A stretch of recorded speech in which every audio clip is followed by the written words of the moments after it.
आप नया फोन या लैपटॉप खरीदने का प्लान बना रहे हैं और मन में सोच रहे हैं कि थोड़ा सा इंतजार कर लेते हैं क्योंकि शायद कुछ महीनों बाद जो उसके प्राइसेस है वो और कम हो जाए। लेकिन इस बार कहानी कुछ अलग नजर आ रही है। हो सकता है कि आप जितना इंतजार करेंगे उतना ही ज्यादा पैसा आपको देना पड़ जाए, क्योंकि 2026 में टेक्नोलॉजी की दुनिया में एक ऐसा बदलाव चल रहा है जिसका असर सीधे आपकी जेब पर पड़ सकता है। Smartphone, laptop, computer, gaming consoles और दूसरे इलेक्ट्रॉनिक्स के दाम बढ़ रहे हैं। और इसके पीछे सिर्फ इन्फ्लेशन या डॉलर की कहानी नहीं है। असली खेल चल रहा है चिप्स और खासकर मेमोरी यानी रैम का। और सबसे हैरान करने वाली बात यह कि जिस टेक्नोलॉजी ने स्मार्टफोन्स और कंप्यूटर को सस्ता बनाने में सालों तक मदद की, आज वही टेक्नोलॉजी उन्हें महंगा बनाने की वजह बन रही है। यानी पुराना फॉर्मूले की नया मॉडल आते ही पुरानी टेक्नोलॉजी सस्ती हो जाएगी। फिलहाल टूटता नजर आ रहा है।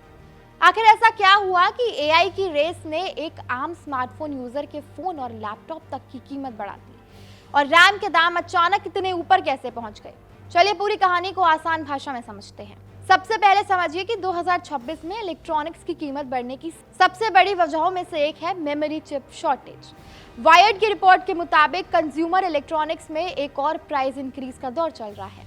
एप्पल ने मैकबुक और आईपैड की कीमतों में बढ़ोतरी की है, वहीं गेमिंग कंसोल्स की कीमतों पर भी दबाव पड़ा है।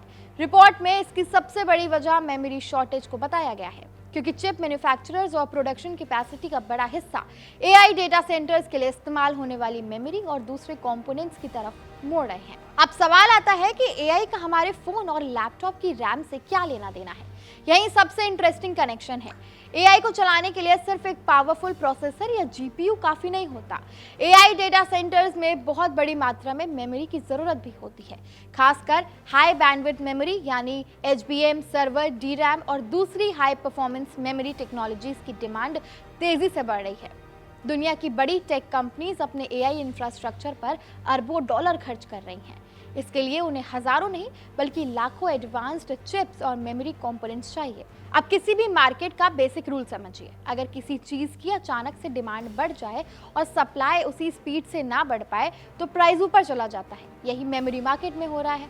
मेमोरी मैन्युफैक्चरर्स के सामने सवाल है कि सीमित प्रोडक्शन कैपेसिटी को कहां लगाया जाए। एआई डेटा सेंटर्स के लिए मेमोरी की डिमांड बहुत ज्यादा है और वहां मार्जिन्स भी आकर्षक है। इसलिए मैन्युफैक्चरर्स कैपेसिटी को सर्वर और एचबीएम प्रोडक्ट्स की तरफ ज़्यादा प्रायोरिटाइज कर रहे हैं। इसका असर कंज्यूमर इलेक्ट्रॉनिक्स में इस्तेमाल होने वाली मेमोरी पर पड़ रहा है। ट्रेंड फोर्स के मुताबिक 2026 की तीसरी तिमाही में कन्वेंशनल डीरैम कॉन्ट्रैक्ट प्राइसेस में करीब 13 से 18% क्वार्टर ऑन क्वार्टर बढ़ोतरी का अनुमान था, जबकि नैंड फ्लैश प्राइसेस में 10 से 15% बढ़ोतरी का अनुमान लगाया गया था। अब आते हैं रैम की सबसे अहम कहानी पर। रैम यानी रैंडम एक्सेस मेमोरी आपके फोन, लैपटॉप या पीसी की टेम्परेरी वर्किंग मेमोरी होती है। जब आप कोई ऐप खोलते हैं, ब्राउजर में कोई टैब चलाते हैं या कंप्यूटर पर कोई हेवी सॉफ्टवेयर का इस्तेमाल करते हैं तो सिस्टम के डेटा को तेजी से एक्सेस करने के लिए रैम की जरूरत होती है। स्मार्टफोन में LPDDR जैसी मोबाइल मेमोरी इस्तेमाल होती है, जबकि कंप्यूटर्स में DDR4 या DDR5 जैसी मेमोरी इस्तेमाल होती है। और 2026 में इसी मेमोरी की कीमत ने बाजार को हिला दिया है। ट्रेंड फोर्स के आंकड़ों के मुताबिक 2026 की दूसरी तिमाही में स्मार्टफोन में इस्तेमाल होने वाली LPDDR4X मेमोरी की एवरेज कॉन्ट्रैक्ट प्राइस में पिछली तिमाही के मुकाबले कम से कम 70 से 75% की बढ़ोतरी का अनुमान है, जबकि LPDDR5X की कीमत में करीब 78 से 83% क्वार्टर ऑन क्वार्टर जंप का अनुमान लगाया गया था। यानी स्मार्टफोन ब्रांड्स के लिए मेमोरी कंपोनेंट की कॉस्ट में बेहद बड़ा उछाल आया। अब इसे और आसान तरीके से समझिए। मान लीजिए किसी स्मार्टफोन को बनाने में मेमोरी की कॉस्ट पहले 100 रुपए के बराबर पड़ रही थी। अगर मेमोरी कंपोनेंट की कॉस्ट में बहुत बड़ा जंप आता है तो मैन्युफैक्चरर के सामने दो रास्ते होते हैं। या तो वो खुद इस बढ़ी हुई कॉस्ट को सहन करे और उसका प्रॉफिट मार्जिन कम हो जाए, या फिर इसकी कुछ या पूरी कॉस्ट फोन की फाइनल प्राइस में जोड़ दे। जब लगातार कई क्वार्टर्स तक कॉस्ट बढ़ती रहे तो कंपनियों के लिए सारी बढ़ोतरी खुद अब्सॉर्ब करना मुश्किल हो जाता है। और यही वजह है कि महंगे फोन्स के साथ साथ मिड रेंज और बजट स्मार्टफोन्स पर भी प्रेशर आ सकता है। और सिर्फ स्मार्टफोन्स ही नहीं, लैपटॉप और पीसी मार्केट भी इसकी चपेट में है। कंप्यूटर में DRAM और SSD के लिए NAND फ्लैश मेमोरी दोनों महत्वपूर्ण कंपोनेंट्स हैं। ट्रेंड फोर्स ने बताया कि PC DRAM प्राइसेस भी लगातार बढ़ रहे हैं क्योंकि सर्वर डिमांड कंज्यूमर प्रोडक्ट्स को पीछे छोड़ रही है। इसके साथ नोटबुक शिपमेंट्स पर भी बढ़ती कीमतों का असर पड़ रहा है। अब रैम के दाम में बढ़ोतरी को लेकर जो आंकड़े सामने आ रहे हैं वो भी चौंकाने वाले हैं। टॉम्स हार्डवेयर की हालिया रिपोर्ट में कुछ high and DDR5 memory kits की कीमतों में पिछले एक साल में कई गुना बढ़ोतरी की बात कही गई है। रिपोर्ट में 128 GB DDR5 6400 किट की कीमत $3,399 तक पहुंचने का उदाहरण दिया गया है, जबकि उसका पहले का लोएस्ट ट्रैक्ड प्राइस करीब $329 था। मेन स्ट्रीम 32 GB किट में भी बहुत तेज प्राइस इंक्रीज देखे गए हैं। हालांकि यहाँ एक बात समझना जरूरी है कि ये आंकड़े ग्लोबल रिटेल और स्पेसिफिक मेमोरी किट्स के हैं, इसीलिए इसका इस्तेमाल ये नहीं है कि भारत में हर 32 GB या 128 GB रैम की कीमत बिल्कुल इसी अनुपात में बढ़ गई हो। लेकिन ट्रेंड जरूर साफ है, मेमोरी मार्केट में सप्लाई टाइट है और इसका असर अलग अलग मार्केट्स में अलग अलग इंटेंसिटी के साथ दिखाई दे रहा है। और अगर आपको लग रहा है कि DDR5 महंगा हो रहा है तो DDR4 खरीद लेंगे, तो वहाँ भी राहत पूरी तरह नहीं है।